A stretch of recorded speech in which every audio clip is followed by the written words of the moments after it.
네, 오늘 지혜로운 삶 10번째 개미한테서 배우는 지혜라는 제목으로 여러분과 함께 은혜를 나누려고 합니다. 여러분 혹시 그 책을 읽어보셨는지 모르겠습니다. 김남준 목사님께서 쓰신 게으름이라는 책인데요. 한때 이 책이 너무 많이 팔려서 이제 베스트셀러가 됐었는데 이 게으름이라는 책에 부제가 달려 있습니다. 거룩한 삶의 은밀한 대적, 거룩한 삶의 은밀한 대적, 게으름. 이 책에 보면은 믿음 생활하는 데 있어서 가장 큰 걸림돌이 뭐냐? 바로 게으름이다 이렇게 말합니다. 여러분 어떻게 생각하세요? 천성적으로 게으른 사람이 있을까요? 천성적으로 게으른 사람 있어요? 어떤 게으름의 유전자가 있을까? 게으름의 유전자가 있어서 태어날 때부터 게으른 사람이 있을까? 좀 의문이 들잖아요. 최근의 연구에 의하면 게으름이 유전적인 영향이 있다고 그래요. 예를 들면 선천적으로 동기부여가 잘 안 되는 사람, 그런 사람들이 있답니다. 어떤 행동을 할 때 동기부여가 돼야 되잖아요. 그런데 동기부여가 잘 안 되는 거예요. 그러니까 그냥 가만히 있게 되는 거죠. 이런 동기부여와 관련된 유전자의 변이가 게으름의 발생의 원인이라고 합니다. 근데 이게 어린 시절에 부모가 아이들을 꾸준히 동기부여를 해주지 않고 격려를 해주지 않는 경우에, 예를 들면은 애가 뭘 하려고 하는데 그거 하지 마. 그거 위험하니까 하지 마. 못하게 하면 어떻게 되겠습니까? 동기부여가 안 되겠죠. 그럼 아이가 커서 게으른 아이가 된답니다.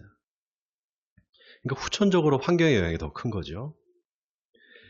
여러분 옛 속담에 가난이 대물림 된다는 말이 있어요. 아버지가 일을 안 하고 게으르면 가난해질 수밖에 없잖아요. 그런 환경에서 자식이 그걸 보고 배우지 않겠습니까? 그러니까 자식도 나중에 게으른 사람이 되는 겁니다. 가난해지겠죠. 그러니까 게으름이라는 게 유전이라서 어쩔 수 없는 거냐? 아닙니다. 얼마든지 극복할 수 있어요. 바로 의지의 문제인 것입니다. 여러분 중에 혹시 내가 게으름의 유전자가 있다고 생각하는 분이 혹시 있다면 오늘 설교를 듣고 자신을 바꿔보시기 바랍니다. 이 게으름이라는 말의 다른 말이 바로 나태입니다. 카톨릭 교회나 그리스 정교회 교리에 7개의 죄가 있어요. 이걸 7죄종이라고 합니다. 첫 번째가 교만이고요. 두 번째가 인색함, 세 번째가 질투, 네 번째가 분노, 다섯 번째가 음욕, 여섯 번째가 탐욕, 일곱 번째가 나태입니다. 이걸 7죄종이라고 해요. 이 7죄종 할 때 종자가 마루종자입니다. 그러니까 근본이 되는 거, 근원이 되는 거, 씨가 되는 거, 이런 뜻입니다. 그러니까 이 7가지의 죄가 모든 죄를 유발시키는 원인이 된다는 거예요. 그러니까 게으름과 나태가 다른 죄의 씨앗이 된다는 거죠. 여러분 혹시 신과 함께라는 영화 보신 적 있어요? 신과 함께라는 영화, 하정우 씨가 나온 영화인데 이게 1000만 관객이 들 정도로 굉장히 인기가 있었습니다. 거기 보면은 7개의 지옥이 나와요. 살인지옥, 나태지옥, 거짓지옥, 불의지옥, 배신지옥, 폭력지옥, 천륜지옥, 이렇게 7개의 지옥 중에 두 번째가 나태지옥입니다. 그 모양이 어떻게 생겼냐 하면요, 이렇게 생겼어요. 큰 연자맷돌 같이 생긴 바위가 있고 그 위에 3개의 통나무가 바퀴처럼 막 돌아가는 겁니다. 그 통나무 바퀴에 깔려 죽지 않으려면 계속 움직여야 되는 거예요. 자, 그럼 이 나태지옥에 어떤 사람들이 가느냐? 일생을 게으르고 나태하게 산 사람들이 갑니다. 여러분, 게으름이라는 게 우리가 단순히 뭘 하기 싫은 거, 귀찮아하는 거, 이걸 게으름이라고 생각하잖아요. 근데 성경이 말하는 게으름은요, 그냥 뭘 하기 싫어서 안 하는 그런 소극적인 의미가 아닙니다. 적극적으로 해야 할 일을 거부하고 안 하는 거, 그걸 게으름이라고 말합니다. 다시 말해서 마땅히 해야 될 일을 안 하고 계속 뭉개고 있는 거, 그걸 말하는 거예요. 이 잠언의 게으름에 대한 이야기가요, 16군데 나옵니다. 게으름에 대한 이야기 16군데 나와요. 제가 읽어드릴 테니까 한번 잘 들어보세요. 게으른 자는 그 부리는 사람에게 마치 이의 초와 같고 눈의 연기 같으니라. 부지런한 자의 손은 사람을 다스리게 되어도 게으른 자는 부림을 받느니라. 게으른 자는 그 잡을 것도 사냥하지 아니하나니 사람의 부귀는 부지런한 것이니라. 게으른 자는 마음으로 원하여도 얻지 못하나 부지런한 자의 마음은 풍족함을 얻느니라. 게으른 자의 길은 가시 울타리 같으나 정직한 자의 길은 대론이라. 게으른 자는 자기의 손을 그릇에 넣고서도 입으로 올리기를 괴로워하느니라. 게으른 자는 가을에 밥 갈지 아니하나니 그러므로 거둘 때에는 구걸할지라도 얻지 못하리라. 게으른 자의 욕망이 자기를 죽이나니 이는 자기의 손으로 일하기를 싫어함이라. 게으른 자는 말하기를 사자가 밖에 있은즉 내가 나가면 거리에서 찢기겠다 하느니라. 문짝이 돌저귀를 따라서 도는 것 같이 게으른 자는 침상에서 도느니라. 게으른 자는 사리에 맞게 대답하는 사람 7보다 자기를 지혜롭게 여기느라. 자, 여기 마지막에 게으른 자는 사리에 맞게 대답하는 7사람보다 자기를 지혜롭게 여긴다. 여러분, 이 말이 아주 의미심장합니다. 게으른 사람이 자기를 지혜롭게 여긴다는 거예요. 여러분, 놀랍지 않습니까? 뭘 하자고 하면 그거 내가 다 해봐서 알아. 그거 해봐야 소용없어. 그렇게 말하는 사람들 있잖아요. 여러분, 그런 사람들을 좀 조심해야 돼요. 또 남한테 이래라 저래라 막 시키면서 자기는 손 하나 까딱하지 않는 사람들. 그런 사람들도 좀 조심해야 됩니다. 또 꿈이 엄청 큰데 그래서 막 그 꿈을 얘기하는데 막상 하자고 하면 실행할 능력이 없는 사람들. 그런 사람도 조심해야 됩니다. 다 게으른 사람들이에요. 자기가 해야 할 일을 안 하면서 다 말만 하는 사람들이죠. 자, 오늘 본문 6절에 솔로몬이 게으른 자여 계미에게 가서 그가 하는 것을 보고 지혜를 얻으라 이렇게 말합니다. 자, 계미한테서 배워야 하는 지혜가 있다는 거예요. 그게 구체적으로 뭘까요? 여러분, 계미하면 뭐가 떠올라요? 계미하면 떠오르는 이미지가 뭐가 있습니까? 부지런함, 성실함, 그렇죠? 네. 부지런함과 성실함을 배워야 돼요. 네. 또 뭐가 있을까요? 여러분, 개미가 자기보다 등치가 큰 곤충을 그 먹이를 막 끌고 가는 거 보셨어요? 혼자 안 되면 친구들을 불러옵니다. 같이 해요. 그러니까 협동심을 배워야 돼요. 그게 개미한테도 배워야 할 지혜죠. 그죠? 부지런함, 성실함, 협동심. 그게 다일까요? 또 뭐 없을까요? 네. 자, 오늘 본문 7절과 8절을 우리 같이 한번 읽어보겠습니다. 7절과 8절입니다. 시작. 개미는 두령도 없고 감독자도 없고 통치자도 없으되 먹을 것을 여름 동안에 예비하며 추수 때의 양식을 모으느니라. 자, 여기 두령도 없고 감독자도 없고 통치자도 없다. 그런데 먹을 것을 여름 동안에 예비한다. 뭘 말하고 싶은 걸까요? 누가 시켜서 하는 게 아니라 스스로 알아서 한다. 자율성, 자발성을 말하는 겁니다. 여러분, 누가 시켜서 하는 것과 스스로 하는 거 엄청난 차이입니다. 엄청난 차이예요. 자, 또 먹을 거를 여름 동안에 예비하고 추수 때에 양식을 모은다. 미래를 준비하는 거예요. 미래를 예비하는 겁니다. 그러니까 개미는 그냥 부지런하고 성실한 것만 있는 것이 아니라 스스로 자율적으로 자신의 미래를 준비합니다. 여기에 개미의 지혜가 있어요. 어제 뉴스를 보니까 전원일기의 그 일용엄니, 그죠? 김수미 씨가 갑자기 세상을 떠났어요. 아직 75세인데 얼마 전까지만 해도 멀쩡하던 사람이 멀쩡해서 예능 프로에 나온 걸 제가 본 기억이 있는데 갑자기 유명을 달리한 거예요. 김수미 씨가 자기가 그렇게 죽을 걸 알았을까요? 몰랐을 겁니다. 여러분, 우리 삶이 언제 어떻게 될지 모릅니다. 오늘 멀쩡한 사람이 내일 어떻게 될지 몰라요. 그게 우리 인생입니다. 놀라운 게요. 개미들이 홍수를 대비해서 뚝을 쌓는데요. 개미들이. 홍수가 나서 물이 넘치지 않도록 그 개미 입구에다가 뚝을 이렇게 쌓는답니다. 더 놀라운 게 뭔지 아세요? 그렇게 뚝을 쌓아도 홍수가 나면 개미들이 자기들끼리 뭉쳐서 뗏목을 만든대요.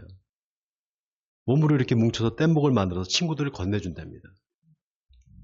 뗏목을 만드는 그 개미들은 자기를 희생해서 이웃을 돕는 겁니다.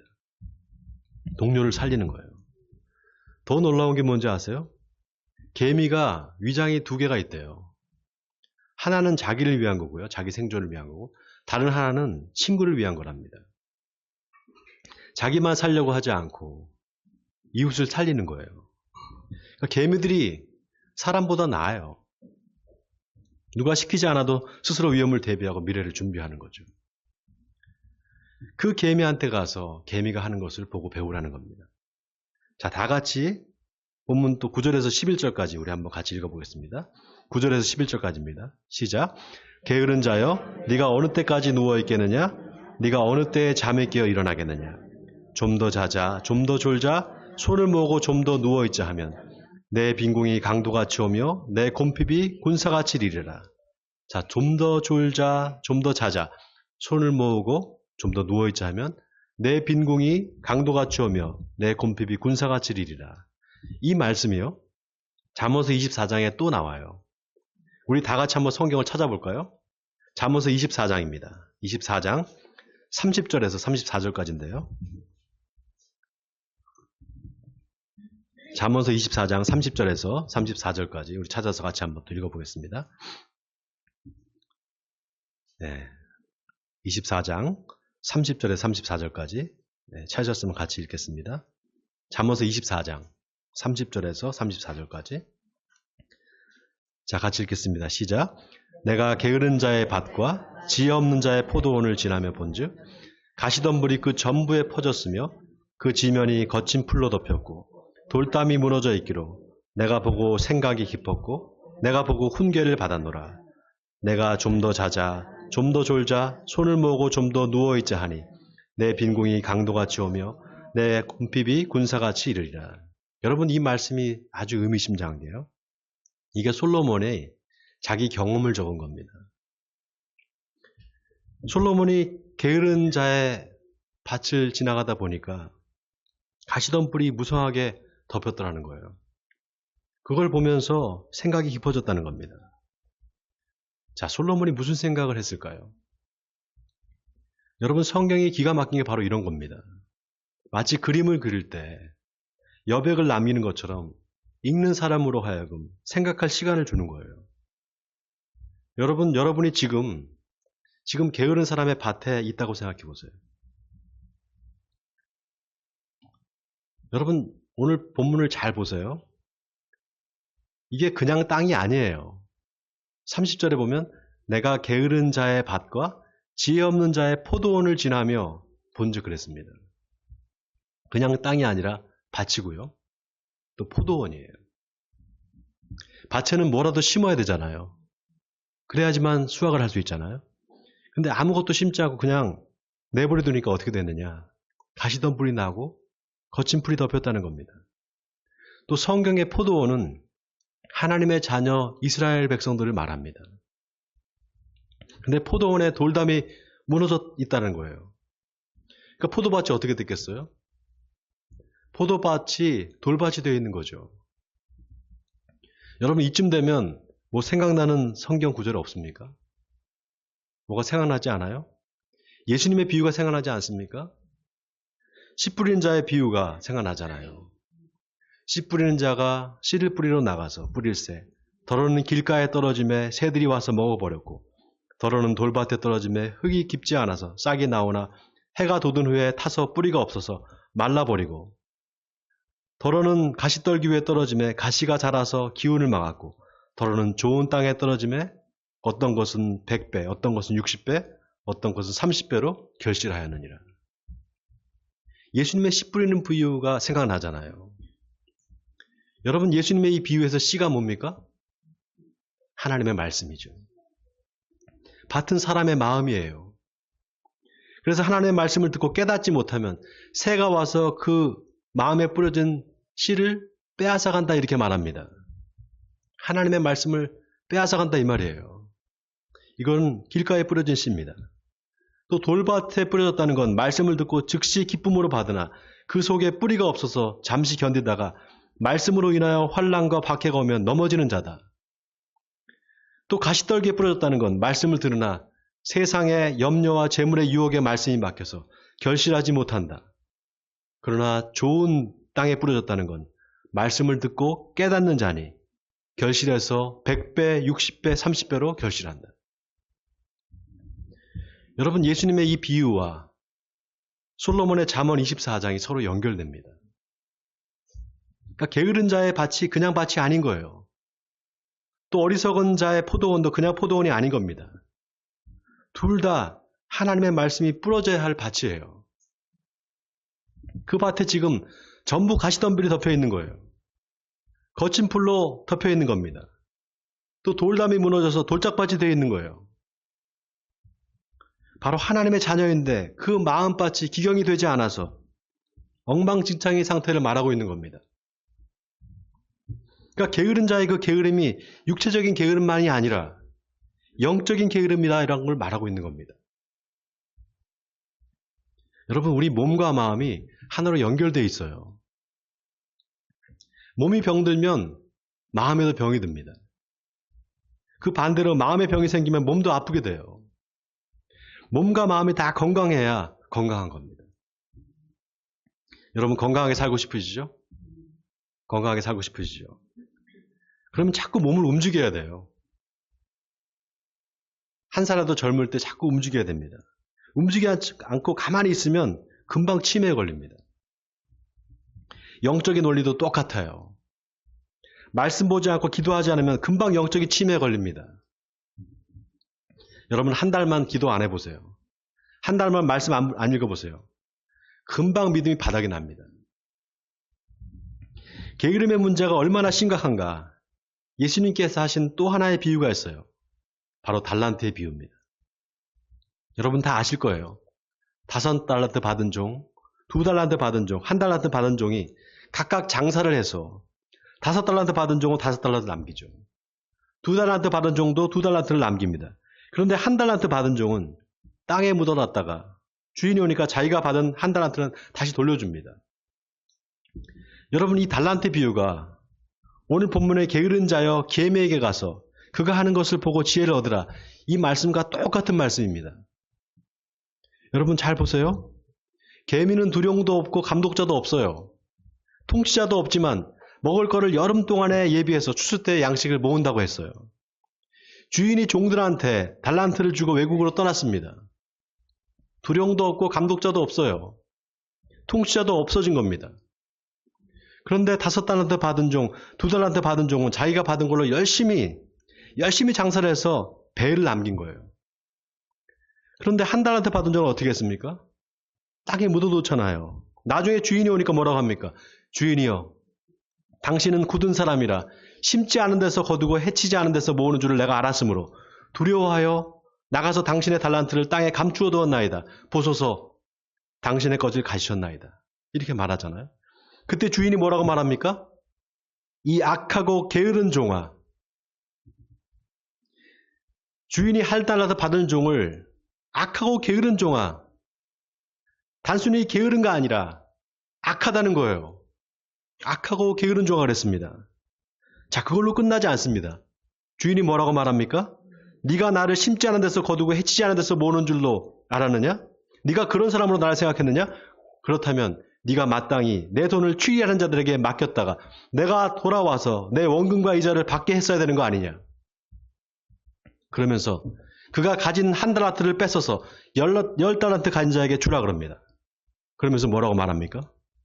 이 무익한 종을 바깥 어두운 데로 내쫓으라. 거기서 슬피 울며 이를 갈리라. 여러분, 여기 슬피 울며 이를 간다, 이 말이 무슨 말입니까? 어두운 데 쫓겨나 슬피 울며 이를 간다, 이 말은 그 영혼이 구원받지 못한다는 말입니다. 구원받지 못하고 지옥에 간다는 말이에요. 여러분, 얼마나 두려운 말입니까? 이 말을 하는 주인이 바로 누군가? 하나님이시잖아요.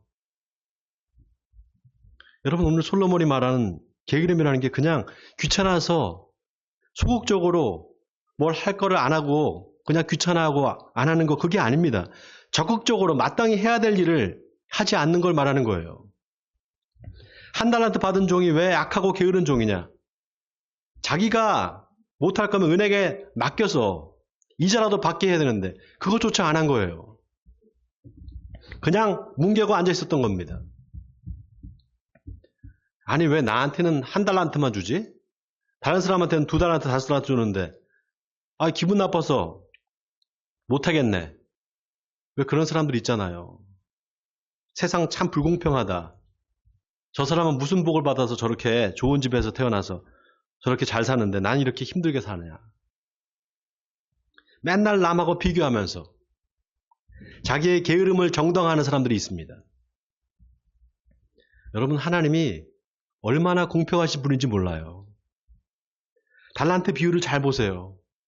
주인이 달란트를 각 사람의 재능대로 줬다고 말합니다. 각 사람의 재능대로 줬다는 거예요. 그 능력대로 줬다는 겁니다. 어떤 사람은 재능이 5가지가 있어요. 외모도 잘생기고 거기에다가 머리도 좋아서 공부도 잘해요. 또 집도 부자예요. 거기에 음악적인 재능도 있어서 피아노도 잘 쳐요. 악기에 아주 모든 걸, 악기를 다 잘 다뤄요. 거기다 성격도 좋아요. 근데 어떤 사람은 외모도 그저 그래요. 집도 가난해요. 공부도 못해요. 음악에 재능 1도 없어요. 근데 잘하는 게 딱 하나 있어요. 축구 하나는 기가 막히게 잘해요. 여러분, 손흥민 연봉이 얼마인 줄 아세요? 손흥민 연봉이 얼마인 줄 아세요? 1000만 파운드.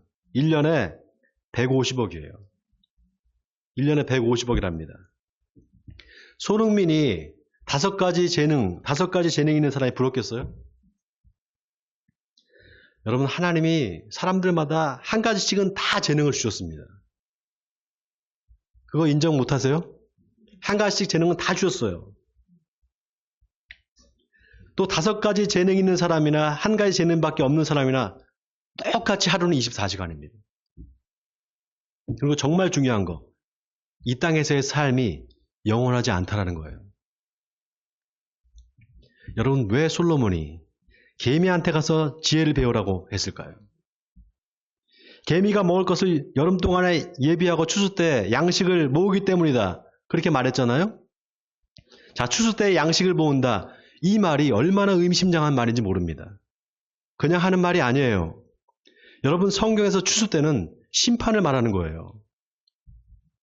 그러니까 개미가 열심히 양식을 모으고 저축한다는 말은 어떻게 여러분이 받아들일지 모르겠습니다. 여러분, 이걸 어떻게 받아들이십니까?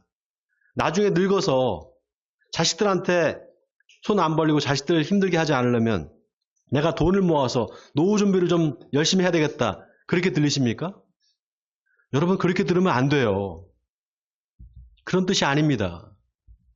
그렇게 듣는 사람은 진짜 어리석은 사람이에요. 왠 줄 아세요? 언제 죽을지 모르거든요. 김수미 씨가 죽기 전에 그렇게 스트레스를 많이 받았대요.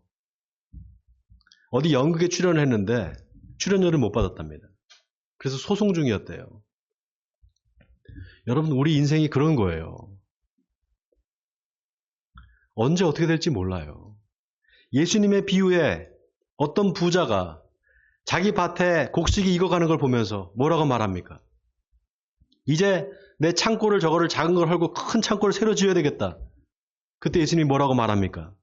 이 어리석은 사람아, 하나님이 오늘 내 생명을 취하리니 그 재산이 누구의 것이 되겠느냐? 여러분, 어리석은 사람은 이 세상이 끝이라고 생각해요. 그래서 죽음을 대비한다는 게 결국은 뭐냐? 죽을 때 좀 편하게 죽자는 거예요.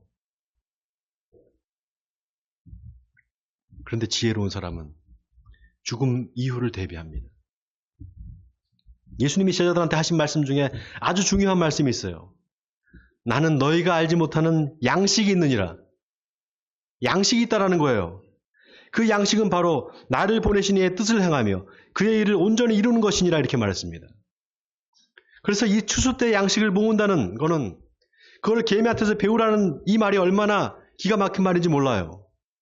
지혜로운 사람은 죽음 이후의 삶을 생각하는 겁니다. 어리석은 사람은 그래서 보물을 땅에 쌓아둡니다. 그러나 지혜로운 사람은 하늘 창고에 보물을 쌓아둡니다. 좀이나 동록이나 해하지 못하는 하늘나라 창고에 보물을 쌓는 사람, 그 사람이 지혜로운 사람입니다. 바로 하나님의 뜻이 무엇인지를 알아서 그 뜻을 행하는 사람, 바로 하나님의 뜻을 이루는 것을 양식 삼아 사는 사람, 그 사람이 지혜로운 사람인 줄 믿으시기 바랍니다. 바로 이 세상에서 하나님의 뜻을 이루는 것을 양식 삼아서 살아가는 에베네셀 성도님들이 되시길 바랍니다. 그래서 개미와 같이 이 땅에 살면서 추수 때 하늘 양식을 모으는 지혜로운 사람들이 되시기를 주님의 이름으로 간절히 축원드립니다.